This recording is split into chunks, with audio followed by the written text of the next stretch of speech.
안녕하세요. 저는 얼마 전 무섭고 엄청난 일을 겪게 된 남성입니다.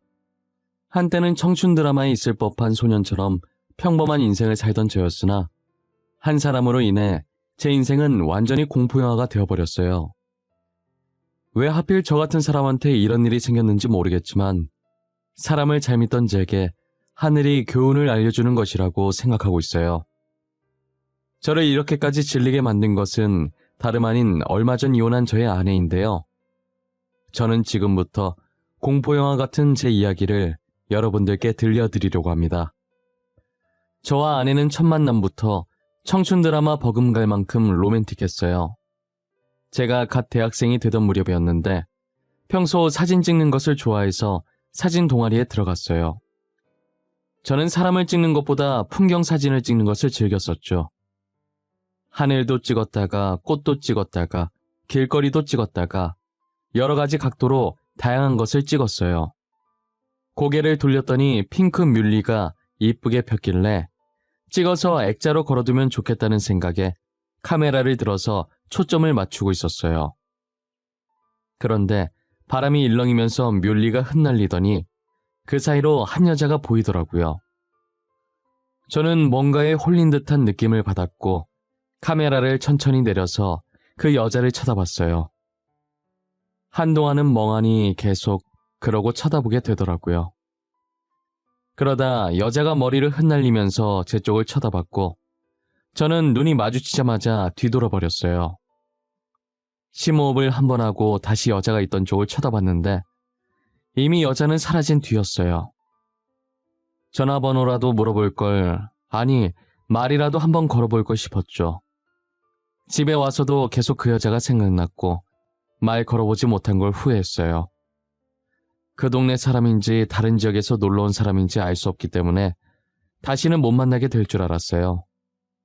하지만 저희가 하늘에서 맺어준 운명이었던 건지 얼마 지나지 않아서 한 꽃집에서 만나게 된 거예요. 갑자기 인테리어에 관심이 생겨서 방을 조금 꾸미고 사진을 찍어볼까라는 생각이 들었어요. 방을 꾸며봤는데 조금 허전해서 조그만 화분을 하나 놓아볼까 싶은 생각에 꽃집으로 향했어요. 난생 처음 꽃집에 와봐서 뭐가 뭔지 도통 모르겠더라고요. 아무리 제가 꽃을 찍으러 다닌다고 하지만 길거리에 피어난 꽃을 보고 이쁘다면서 카메라로 찍을 줄만 알았지 막상 이름을 아는 꽃이 몇 개 없었어요. 직원한테 도움을 받아보고자 가게를 두리번거렸는데 아무도 없었죠. 뒤쪽에 조그만 쪽문이 있어서 혹시나 하는 마음에 아무도 없냐고 말했고 정말 영화처럼 쪽문에서 그때 뮬리 사이로 보이던 그 여자가 나오는 거예요. 저는 여자를 보는 순간 운명이라고 생각했어요. 그래서 꽃을 추천받고 결제하면서 옆에 있던 조그만 쪽지에 제 번호를 적어서 건네주었죠. 여자는 종이를 받아들고는 양볼이 발그레해지면서 수줍게 웃더라고요.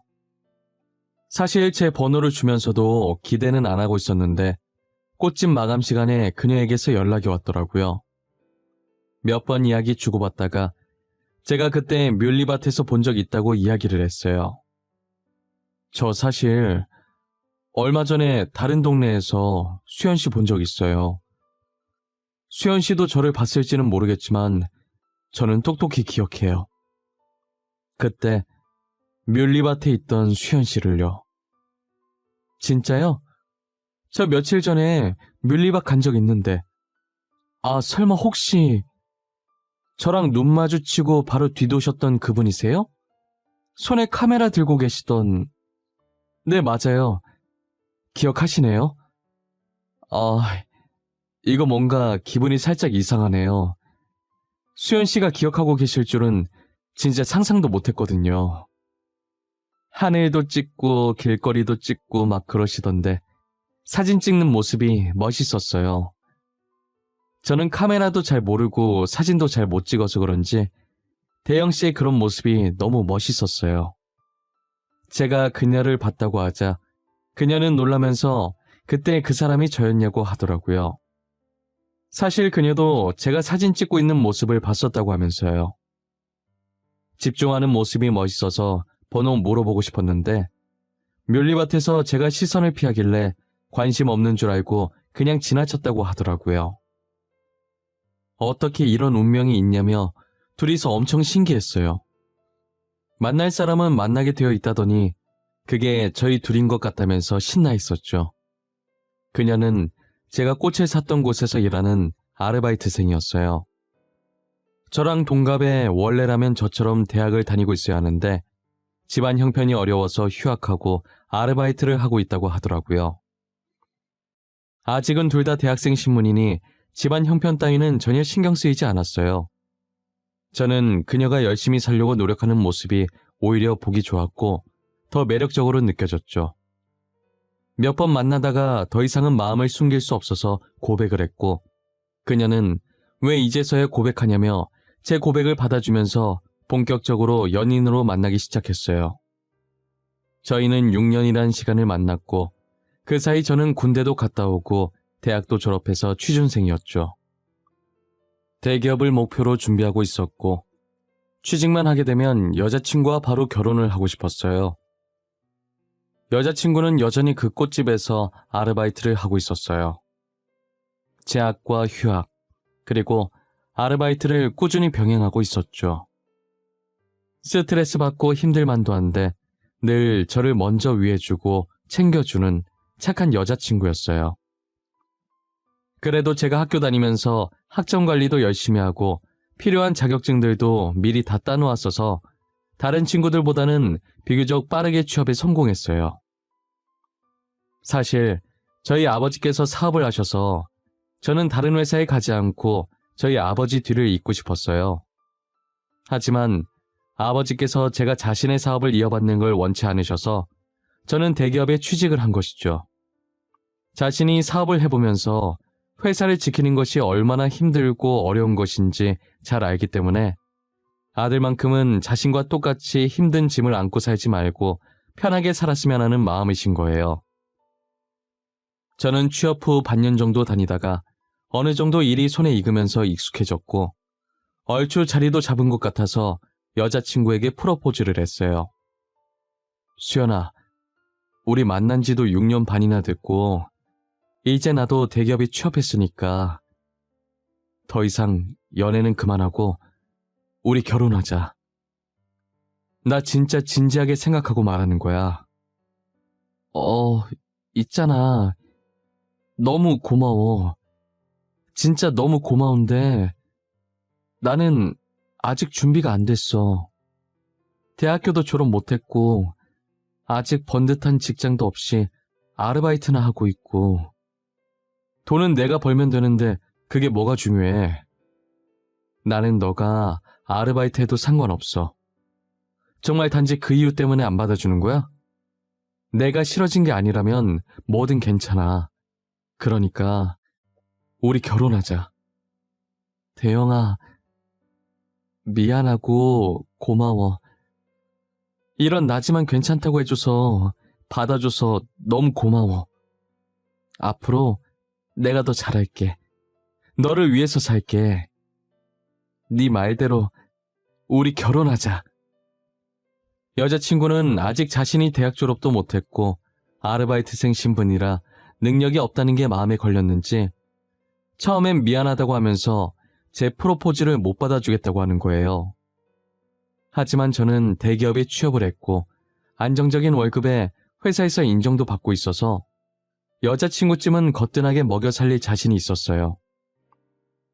저는 여자친구에게 어떤 이유든 괜찮다고 싫어진 게 아니라면 결혼하자고 말했죠. 여자친구는 울면서 이런 자신을 받아줘서 고맙다고 하면서 제 청혼을 받아줬어요. 저희는 결혼을 했고 아내는 여전히 꽃집에서 아르바이트를 했어요. 꽃으로 무언가를 꾸밀 때 제일 행복해 보여서 말리고 싶지 않았어요. 꽃을 만지며 행복해하는 아내를 볼 때면 저까지 행복한 기분이 들었어요. 동갑인지라 서로 티격태격하긴 하지만 여전히 사이가 좋았어요. 아내는 저와 저희 부모님이 말하지 않아도 혼자 시댁에 방문해 애교를 부리곤 했어요. 저희 어머니는 착하면서 넉살도 좋다고 아내를 엄청 좋아했어요. 저희 어머니뿐만 아니라 저희 아버지께서도 아내를 굉장히 아끼셨죠. 가끔 보면 친아들은 저인데 저보다 아내를 더 챙겨서 질투가 날 지경이었어요. 하지만 저희가 결혼한 지 2년도 채 되지 않아 저희 아버지께서는 병으로 저희 곁을 떠나셨어요. 가난 말기로 고통스러워 하시다가 돌아가셔서 당시 아내가 얼마나 울었는지 몰라요. 저는 아파하시는 아버지 때문에 한 번 울고 쓰러질 듯 우는 아내 때문에 한 번 울었어요. 아버지를 떠나 보낼 때까지 어머니도 저도 아내도 힘든 시간을 보내야 했죠. 유품을 정리하는 동안에도 어찌나 눈물이 나던지 물건 하나 집어들고 울고 내려놓고 울고를 반복했어요. 저희 아버지 재산은 유언장에 적힌 대로 전부 저희 어머니에게로 돌아갔어요. 회사는 이미 다른 사람에게 비싼 값에 팔아넘겼고 가지고 계신 땅과 돈 전부 저희 어머니에게 돌아갔죠. 저는 어차피 외아들이라 형제들끼리 재산 다툼할 것도 없었고 그렇다고 재산에 관심이 있는 것도 아니었어요. 그래서 아버지 재산이 전부 어머니한테 돌아갔다고 들었을 때도 아무 생각이 없었어요. 어머니께서 알아서 잘하시겠지 싶은 생각밖에 안 들었어요. 저는 아버지를 마음으로도 잘 보내드리고 다시 예전처럼 생활을 하고 있었어요. 아내는 계속 저를 보고 쭈뼛거리면서 할 말이 있다고 하더라고요. 여보, 내가 할 말이 있는데 혹시 시간 괜찮아? 진짜 잠깐이면 돼. 시간 많이 안 뺏어 먹을게. 당신 너무 바쁘면 나중에 해도 되고. 아니야, 시간 괜찮아. 근데 왜? 무슨 일인데? 심각한 일이야? 당신 표정 엄청 비장해 보여. 다른 게 아니라 이제 아버님도 돌아가시고 어머님 혼자 계시잖아. 아무래도 아버님이랑 살다가 혼자 살게 되면 외로우실 것 같아서 그냥 우리가 모시고 사는 게 어떨까 해서. 나는 우리 엄마니까 결혼 전까지도 같이 살았어서 괜찮은데 당신은 진짜 괜찮겠어? 엄마가 우리랑 살아도 안 불편하겠어? 아무래도 처음엔 불편하겠지. 그런데 혼자 계신 것보단 우리랑 지내는 게 나을 것 같아서. 우리라도 있으면 덜 외로우실 거야. 티는 안 내셔도 지금 얼마나 외로우시겠어. 그래, 당신 뜻이 정 그렇다면 그렇게 해. 난 어떻게 하든 상관없어. 일단은 같이 살아보다가 나중에라도 불편해지면 바로 나한테 말해. 알겠지? 아내는 고맙게도 아버지를 보내고 혼자 남은 어머니를 모시자고 먼저 제안을 하더라고요. 솔직히 요즘 시대에 어느 누가 시어머니를 모시려고 하겠어요. 그것도 자진해서 본인이 먼저 모시자고 하면서까지요. 저는 시어머니를 생각하는 아내의 착한 마음씨에 감동받았어요. 아내의 뜻대로 본가를 정리하고 어머니를 저희 집으로 모셨어요.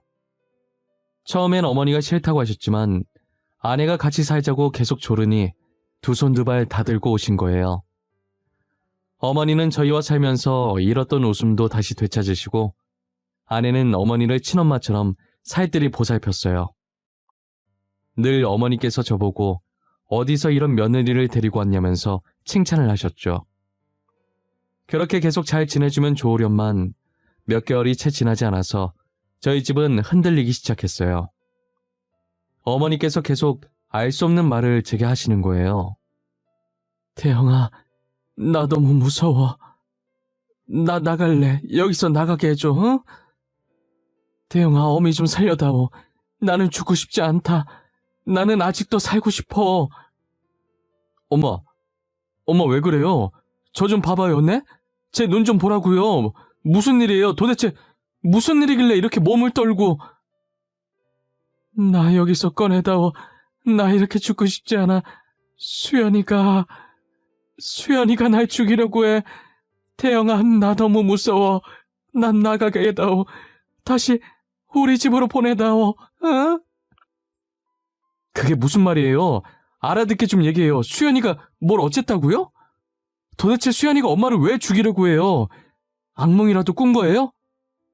어머니는 계속 알 수 없는 얘기만 하시고 아내가 자신을 죽이려고 한다고 하시더라고요. 악몽이라도 꾸신 건가 싶어서 평소 어머니께서 드시던 수면제를 먹이고 재웠어요.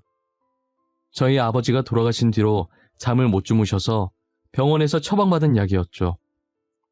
약을 먹고 곤히 주무시는 어머니의 이마에 맺힌 땀을 수건으로 닦아드렸어요.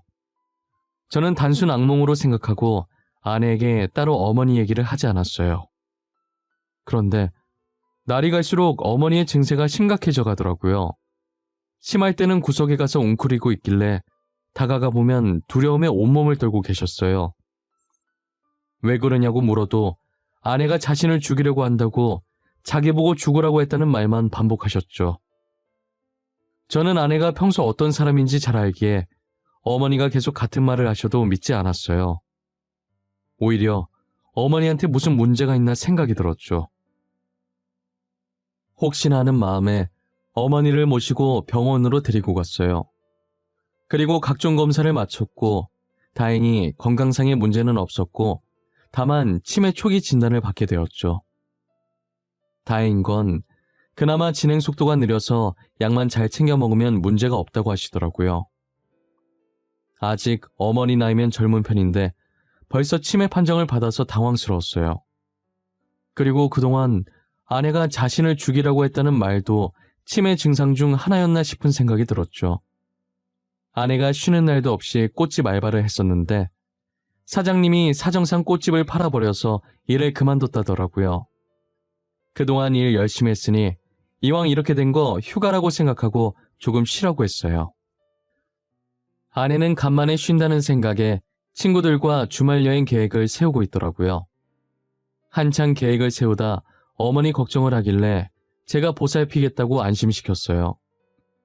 이렇게나 어머니를 생각하는 아내인데 확실히 어머니의 헛소리는 치매 증상이었다고 생각했죠. 그렇게 아내는 여행을 떠났고 아내가 여행을 떠남과 동시에 어머니 표정이 편안해지더라고요. 평소랑 다르게 밥도 잘 드시고 저랑 말도 잘하고 확실히 얼굴에 활기가 도셨어요.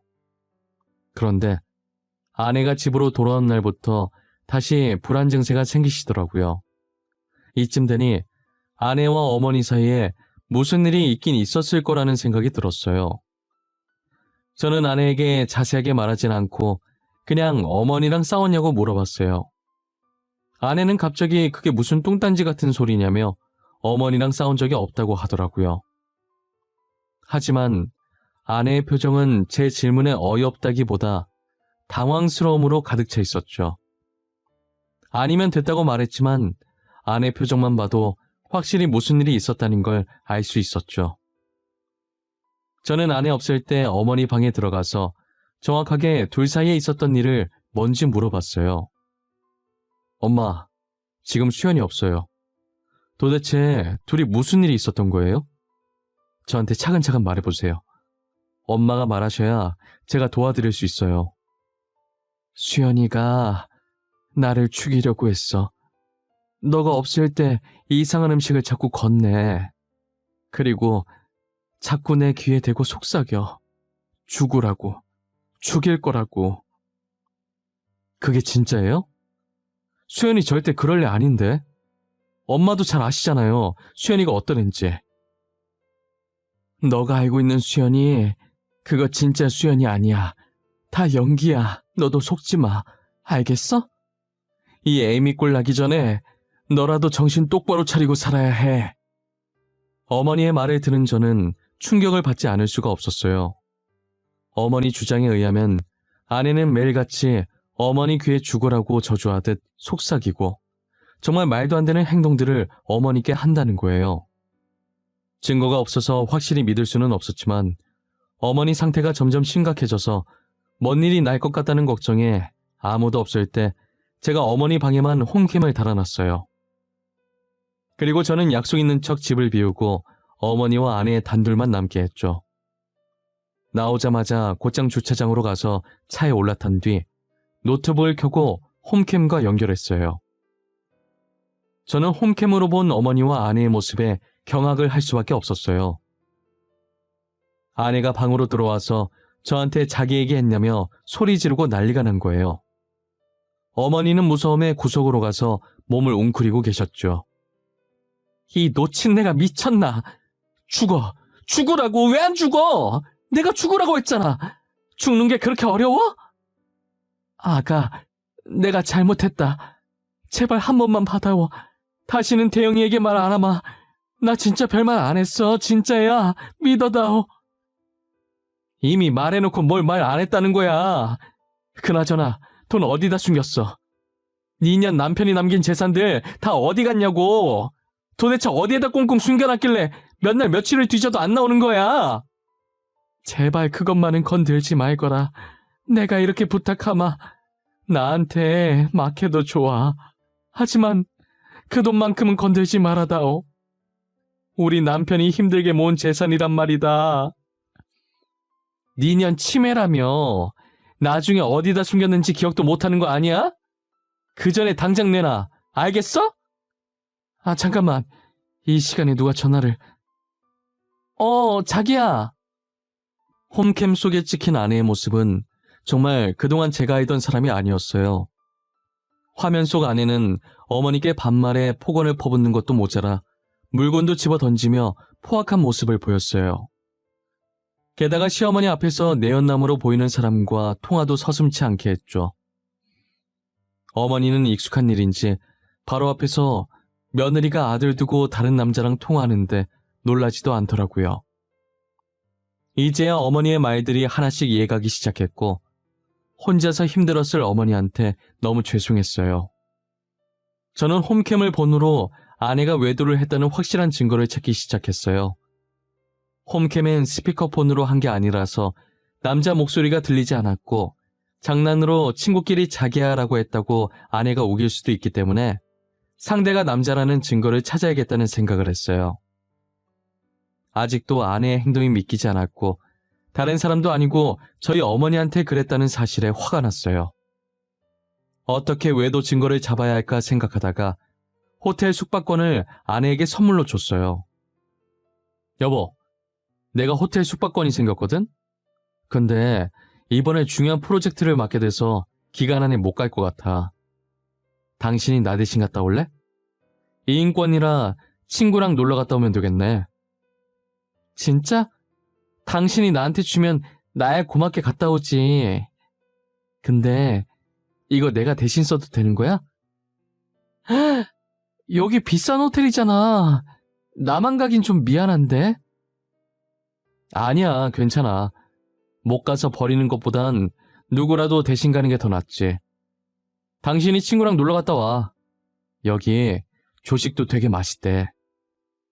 아싸, 당신 덕분에 이게 무슨 횡재야. 내가 진짜 남편 하나는 잘 뒀다니까? 같이 가면 더 좋을 텐데.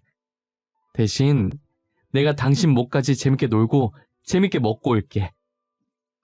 제가 무슨 의도로 호텔 숙박권을 줬는지 아무것도 모르는 아내는 연신 숙박권을 보며 좋아했어요. 저번에 친구랑 주말 여행 간 곳도 분명 내연남이랑 갔다는 생각이 들었고 이번에 받은 호텔 숙박권도 무조건 내연남이랑 갈 거라는 확신이 들었죠. 저는 프로젝트 때문에 회의 가는 척하면서 먼저 나와 호텔 로비에서 기다리고 있었어요. 2시간 정도 지난 후 아내와 내연남이 팔짱 끼고 들어오더라고요.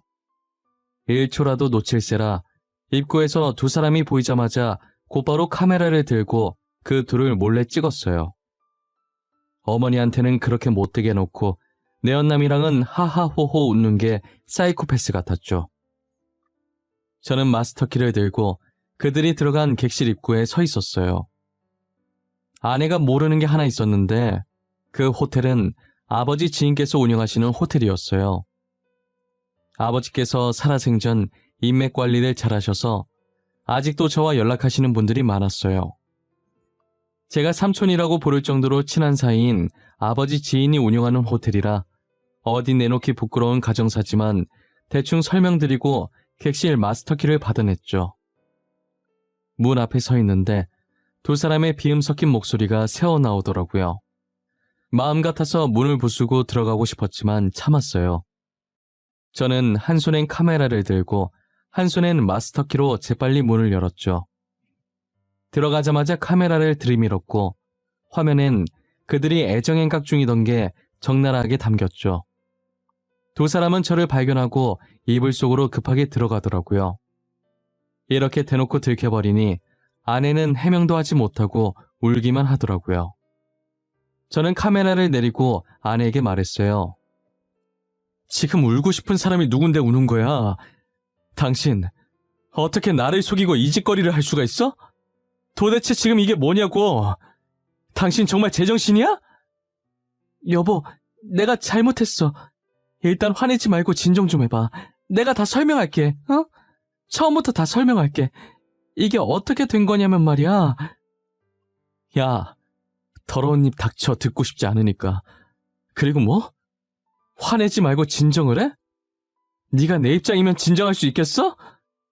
너 혹시 저번 주말에 친구랑 여행 간 것도 저놈이랑 갔냐? 뭐? 너 여행 갔었어? 언제? 설마 너 또 그 남자 만났냐? 도대체 남자가 몇 명이야? 얼마 전에도 그 남자 만나다 나한테 걸리지 않았냐? 그리고 너 결혼 안 했다며? 근데 저 사람한테 여보? 수연아, 너 정말 능력 좋네. 내 연남이 이 남자 하나가 아니었어? 너 도대체 어디까지 갈 생각이야? 이젠 놀랍지도 않다. 더 들을 말도 없네. 짐은 집 밖에 내놓을 테니까 알아서 가져가. 다신 볼 일 없었으면 한다. 저는 카메라를 내려놓기만 했지 녹화는 계속 돌아가고 있었기 때문에 저희 대화는 다 녹음이 되고 있었어요. 내 연남을 통해서 아내에게 남자가 한둘이 아니었다는 사실을 알게 됐는데 착잡하더라고요. 그동안 제가 봐온 아내는 뭐였을까 싶고 한순간도 제게 진심이었던 적이 없었나라는 생각이 들었어요. 연애 시절 6년 반, 결혼 생활 3년 반, 도합 10년이라는 기간을 아내와 함께 해왔는데 한순간에 저의 10년이란 세월을 모두 부정당한 기분이었어요. 저는 집으로 돌아와 미친 사람 마냥 아내의 짐을 싸서 밖으로 던져버렸어요. 거실에 걸린 결혼 사진은 바닥에 던져서 액자를 깨부수고 사진을 꺼내 갈기갈기 찢어버렸죠. 액자 깨지는 소리에 놀라서 나오신 어머니는 저를 보자마자 울면서 안아주시더라고요. 저는 눈물은 안 나왔고 실성한 사람처럼 자꾸 헛웃음이 새어나왔어요. 어머니에게 죄송한 마음과 제 자신이 너무 한심한 그런 복합적인 감정이었죠. 저는 모든 증거들을 가지고 아내에게 걸 수 있는 모든 소송을 다 걸었고 다른 상간남에 대한 증거가 없었기 때문에 호텔에 같이 있던 남자에게만 상간남 소송을 걸었어요. 도대체 아내는 왜 저희한테 상처를 준 건지 이유라도 묻고 싶어서 재판 마지막 날 물어봤어요. 처음엔 저를 진심으로 사랑했지만 점점 익숙해져갔고 나중엔 다른 남자가 끌렸다고 하더라고요. 하지만 번듯한 직장을 가진 사람이 저밖에 없어서 저와 결혼을 했다는 거예요. 그러다 저희 아버지 유품 정리하면서 우연히 유언장을 보게 되었고 꽤나 많은 재산이 전부 어머니께 간 걸 알고 아내가 돈에 눈이 돌아버린 거죠. 그래서 어머니한테 그 돈을 뺏으면 호텔에 같이 있었던 상간남과 도망을 가려고 했다더라고요. 아내 혼자서 아버지 재산으로 아주 드라마 각본을 짜고 있었던 거예요. 이유를 들으니 더 어처구니가 없어졌고 차라리 이유를 듣지 말 걸 그랬다 싶었어요. 그렇게 저는 아내와 이혼을 했고 위자료를 챙겨서 어머니와 함께 회사랑은 조금 멀긴 하지만 예전에 살던 집과 최대한 떨어진 곳에 이사를 했어요. 그리고 어머니는 치매 치료도 하면서 심리 상담을 받으며 전 아내에게 받았던 상처들을 치료하고 있죠. 전 아내와 떨어진 이후로는 어머니께서 많이 밝아지시고 예전 모습으로 돌아가셨어요. 가슴속엔 아직 상처들이 아물진 않았지만 잊어보려고 많이 노력 중이시죠. 어머니께서 저와 전 아내가 결혼한 지 1년쯤 되었을 때 손자가 보고 싶다고 노래를 부르셨었는데 당시에 저희가 아이 생각이 없어서 매번 다음에 했었거든요. 그런데 지금 생각해보니 저희 사이에 아이가 없다는 게 천만다행이었어요. 어머니께서도 자기가 그동안 엄청 보챘었는데 지금은 아이 안 낳길 잘했다고 하세요. 아마 아이를 낳았더라면 아이까지도 저희와 같은 상처를 안고 살아가야 했을 거예요. 전 아내 때문에 스트레스를 많이 받아서 그런지 처음 치매 진단 받았을 때보다 진행 속도가 빨라졌더라고요. 그래서 약물 치료해가면서 제가 열심히 옆에서 어머니를 보살피고 있어요. 그래도 어머니께서 심적으로 안정을 많이 되찾으니까 저도 같이 마음이 조금 놓이더라고요. 그리고 아버지가 돌아가신 뒤로 달고 다니던 수면제도 지금은 많이 끊으셨어요. 이젠 약 없이 저와 오손도손 대화를 나누다가 잠이 드세요. 저는 항상 어머니 방에 가서 어머니를 재워드리고 하루를 마무리하죠. 오늘도 무사하게 지나가게 해주셔서 감사하다고, 이대로만 계속 지내게 해달라고, 종교는 없지만 무작정 하늘에 대고 빌고 또 빌어요. 하늘은 저희가 가여우셨는지 아직까지는 제 소원을 잘 들어주고 계시더라고요. 이대로만 평안히 하루하루를 마무리했으면 좋겠어요. 제 이야기는 여기까지입니다. 여러분들이 보시기에 제 사연이 답답하신가요? 아니면 약간의 시원함이 공존하셨나요? 저는 시원하기도 하면서 답답하기도 하네요. 여러분들도 저와 같은 마음이셨을까요? 요즘 날이 많이 풀렸는데 아직은 아침 저녁으로 쌀쌀한 편이에요. 이런 날 감기 걸리기 쉬우니 다들 건강 잘 챙기셨으면 좋겠습니다. 지금까지 제 이야기 들어주셔서 감사하고 늘 건강하고 주변 사람들 챙기면서 행복한 하루 보내시길 바랄게요.